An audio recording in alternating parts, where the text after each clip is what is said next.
Chaque semaine, le Royal Blog sélectionne pour vous la photo de la semaine. Ce vendredi, nous vous emmenons à Sainte-Hélène, dans l'océan Atlantique Sud, avec le prince Édouard, duc d'Édimbourg.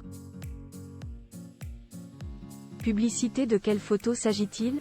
Le cliché que nous avons retenu a été pris ce mercredi 24 janvier 2024 à Sainte-Hélène.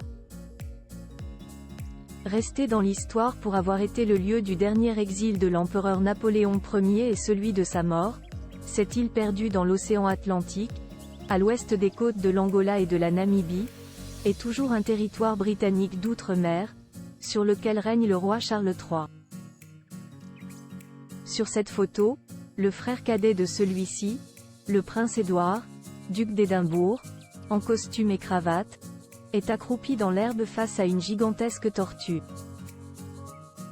Derrière on entrevoit une partie de Plantation House, la résidence du gouverneur de l'île.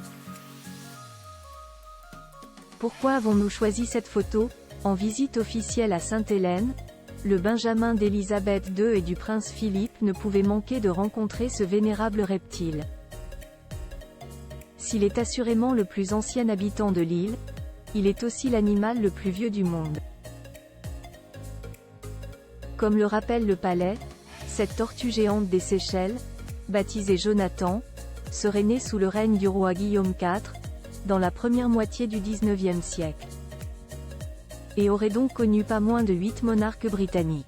Buckingham Palace a d'ailleurs partagé sur Instagram un cliché la montrant en 1947 avec le roi George VI, la reine consort Élisabeth et leurs 2 filles, la princesse héritière Élisabeth, la mère d'Édouard, et la princesse Margaret. Officiellement, cette vénérable tortue a 191 ans. Un anniversaire qui lui a été fêté en décembre dernier, indique ITV, ajoutant qu'en réalité on ignore son âge exact. Et de préciser que ce qui est sûr c'est que Jonathan, qui a été amené des Seychelles avec 3 autres de ses congénères en 1882, était alors déjà adulte. Sur la base d'une photo datée de cette année-là le montrant dans le parc de Plantation House, où il vit toujours, les experts s'accordent pour affirmer qu'il avait alors environ 50 ans. De quoi fixer sa naissance à 1832.